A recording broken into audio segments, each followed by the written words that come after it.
Bihar assembly ఎన్నికల వేళ ఎత్తుకు పై ఎత్తులు వేస్తున్నాయి రాజకీయ పార్టీలు. ఓటర్ల జాబితా సవరణకు వ్యతిరేకంగా బుధవారం ఇండి కూటమి బీహార్ బంద్ కు పిలుపునిచ్చింది. ఎన్నికల వేళ ప్రభుత్వ ఉద్యోగాల్లో మహిళలకు 35% రిజర్వేషన్స్ ప్రకటిస్తూ నితీష్ సర్కార్ కీలక నిర్ణయం తీసుకుంది.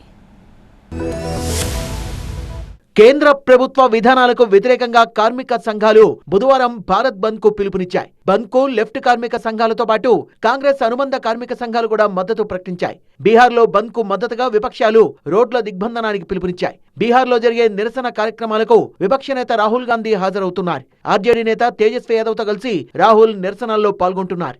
ఓటర్ల జాబితా సవరణ పేరుతో వలస కూలీల ఓట్లు తొలగించే కుట్ర జరుగుతోందని ఇండి కూటమి నేతలు ఆరోపిస్తున్నారు. దీనికి నిరసనగానే బంద్ పాటిస్తున్నట్టుగా తెలిపారు.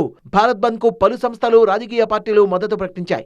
ఓటర్ల జాబితాను సమగ్రంగా సవరించాలన్న ఎన్నికల కమిషన్ నిర్ణయాన్ని సుప్రీంకోర్టులో విపక్షాలు సవాల్ చేశాయి. విపక్షాల పిటిషన్లపై విచారణకు సుప్రీంకోర్టు అంగీకరించింది. మరోవైపు బీహార్ అసెంబ్లీ ఎన్నికల్లో గెలుపు కోసం సీఎం నితీష్ కుమార్ అన్ని అస్త్రాలు ప్రయోగిస్తున్నారు. మహిళలకు ప్రభుత్వ ఉద్యోగాల్లో 35% రిజర్వేషన్లు కల్పిస్తూ బీహార్ ప్రభుత్వం కీలక నిర్ణయం తీసుకుంది. స్థానిక మహిళలకే ప్రభుత్వ ఉద్యోగాల్లో రిజర్వేషన్లు వర్తిస్తాయని ప్రభుత్వం స్పష్టం చేసింది. అన్ని ప్రభుత్వ శాఖల్లో రిజర్వేషన్లు వర్తిస్తాయని తెలిపింది ప్రభుత్వం. दूसरा सामान्य प्रशासन से संबंधित एक बहुत महत्वपूर्ण निर्णय है, जिसमें बिहार राज्य के सभी सरकारी सेवा संवर्गों में सभी स्तर के एवं सभी प्रकार के पदों पर सीधी नियुक्ति में राज्य की मूल निवासी महिला अभ्यर्थी को ही 35% क्षैतिज आरक्षण अनुमान्य होगा। इसका मतलब है कि जो मूल निवासी हैं बिहार के महिलाएं, उन्हीं को ही 35% क्षैतिज आरक्षण अनुमान्य होगा।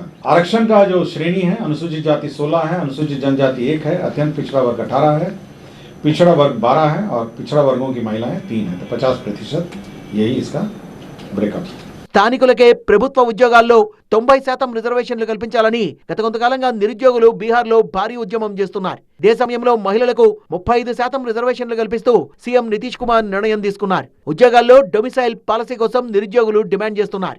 బీహార్లో బీపీఎస్సీ అభ్యర్థుల ఆందోళన కొనసాగుతోంది. బీపీఎస్సీ పరీక్షల్ని మళ్లీ నిర్వహించాలని డిమాండ్ చేస్తూ అభ్యర్థులు భారీ ర్యాలీ చేపట్టారు.